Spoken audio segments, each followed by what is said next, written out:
Welcome to the AI Hustle Podcast, the podcast where we break down the latest in AI news, tools, and interview experts helping you hustle and do more using AI. If you've been following the podcast for a while, you'll know that over the last 6 months, I've been working on a stealth AI startup. Of the hundreds of projects I've covered, this is the one that I believe has the greatest potential. So today I'm excited to announce AIBox. AIBox is a no-code AI app building platform paired with the App Store for AI that lets you monetize your AI tools.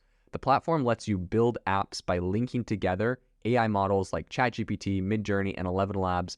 Eventually will integrate with software like Gmail, Trello, and Salesforce, so you can use AI to automate every function in your organization. To get notified when we launch and be one of the first to build on the platform, you can join the waitlist at aibox.ai. The link is in the show notes. We are currently raising a seed round of funding. If you're an investor that is focused on disruptive tech, I'd love to tell you more about the platform. You can reach out to me at jaden@aibox.ai. I'll leave that email in the show notes. On a recent podcast episode, I made the statement that a lot of the really successful AI applications and new projects that we're seeing right now are actually old ones that have been in the works for a while, and now they're releasing, either they're finally launching or they're releasing some sort of AI integration that makes their product a lot more viable. Today on the podcast, I want to talk about one of those, which I think is very interesting. It is called Glean. And what's interesting about Glean is while it kind of is coming onto the stage as being mainstream, it's already raised over $100 million and it has $1 billion valuation. And that was a while ago that it did that. So I think it's pretty cool. I'm going to break down exactly what it does and why this is important for enterprises and how this is going to be beneficial. So I think essentially what this is originally it was just like a search bot for enterprises where it could search through enterprises' data and help, get answers for people that are querying them very quickly about a company in particular. But now with the advent of ChatGPT and the abilities that we have with AI, they've made this thing a lot more powerful, and they have a language input where you can ask questions in a lot more native manner and get a lot of really powerful responses. So what this really does is it gives you the ability to have really actionable insights and very precise answers for work-related questions around your company. So it can help you to analyze documents across Slack, Google Drive, Gmail, Office, and a bunch of others.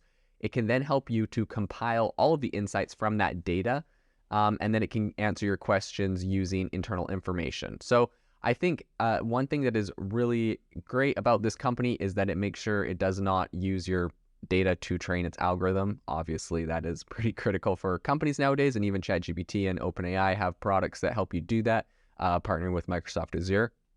So essentially, it's like ChatGPT, but it works across your entire internal organization and with all the information that you have in your workplace. So how it does this, like I was mentioning, is that this is able to connect to things like your company's Slack, your company's Drive, your company's Gmail, all of the different third-party softwares, including your like Salesforce that your company or a company might use. It has all of that data integrated or collected through an API. Then you're able to query that data. And they've done a couple really interesting things with that. I mean, aside from just being able to kind of analyze this massive body of data, they've also made it so they're able to set permissions. So, if only the CFO or the people in the finance department have access to or should have access to certain documents, you're able to set those permissions so not everybody can go and get information and, potentially leak or find out information about your company that they shouldn't. So I think what's really interesting is in Glean's kind of in their demo, they have a bunch of examples. So you can say something like, what's going on with the Nexa Tech deal? That was one of their examples. And then it has this whole breakdown of what's going on, with this one particular deal. You can say, has anyone that is working on that deal or has anyone from this particular deal submitted support tickets, and you can see the support tickets they've submitted. You can say like, who is the point of contact on this particular deal? Who's the salesperson over there? Who's the person in charge of integrating? Blah blah blah. So you can really quickly get and you can also break this down by like number size. So it's like, tell me which company that uses us submits the most support tickets, and that is that it's an account over like $250,000, right? Ones that might be important to your organization, and it can break that down, who they are, what their support tickets are, connects to Jira and all that. So I think honestly, this is a really powerful tool because coming as someone that my first job working at a corporation, there was a lot of time that I spent trying to figure out, who is in charge of what at a company, where to access different files, getting caught up to speed. And I think this really brings down the entire onboarding process for people, because any questions you might have about an organization, who's in charge of what's going on with what deal, you can really quickly grab that information here and report it. And in addition to that, a lot of my first, that job I mentioned, a lot of what I was doing there was working on, like doing reports and looking at, what was happening with sales data, what products were popular, what products were being used, what products were getting a lot of engagement on social media, et cetera, et cetera. And having something like this where I could quickly query without having to download these massive spreadsheets or create, complex pivot tables and all sorts of things to extract the data. This is a very, very powerful tool in my opinion. So I think this is going to make some big moves, but I do think that it is interesting. This company is already on their Series C, so they've raised $100 million, but they launched back in, I believe, 2021, so obviously before ChatGPT was around, and I think that they are just a really smart company that has really quickly kind of grabbed onto this new technology, and been able to help them scale it. So the company Glean Chat says that it's the only platform that works across apps and knowledge sources like Microsoft 360, Google Workspace, Salesforce, Jira, GitHub, and around, I think they have like 100 other applications on there.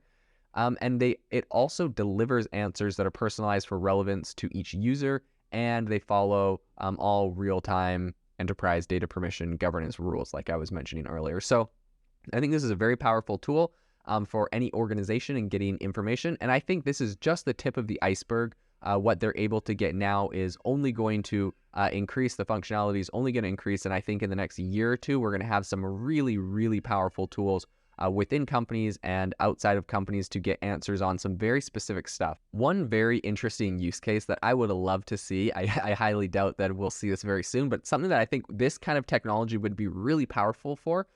Imagine, number one, I think this helps transparency in a company immensely. You can get a lot of really interesting data and information from your company without having to go through, long chains of command. But imagine if you had something like this set up with a federal government for whatever country that you live in.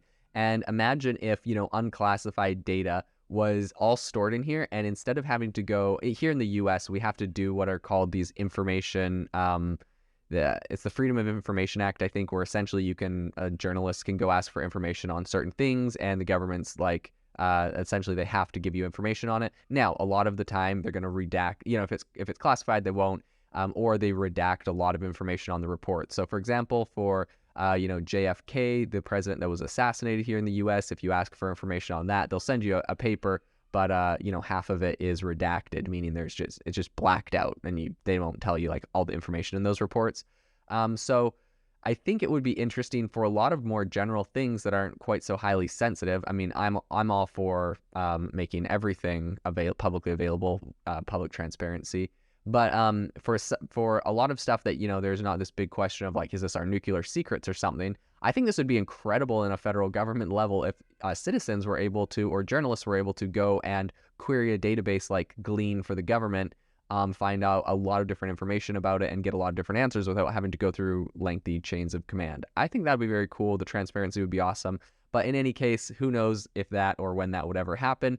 But we are seeing this in enterprises, and I think this is a very powerful technology and tool to continue following into the future. If you are looking for an innovative and creative community of people using ChatGPT, you need to join our ChatGPT creators community. I'll drop a link in the description to this podcast. We'd love to see you there, where we share tips and tricks of what is working in ChatGPT. It's a lot easier than a podcast, as you can see screenshots, you can share and comment on things that are currently working. So if this sounds interesting to you, check out the link in the comment. We'd love to have you in the community. Thanks for tuning in to the AI Hustle podcast. If you could do us a massive favor, we would really, really appreciate it if you could leave us a review wherever you get your podcasts. This helps people find the podcast. It helps people know this is a good place to go. And we would really, really appreciate it, as it helps us continue to bring on incredible guests and share incredible content for you to listen to.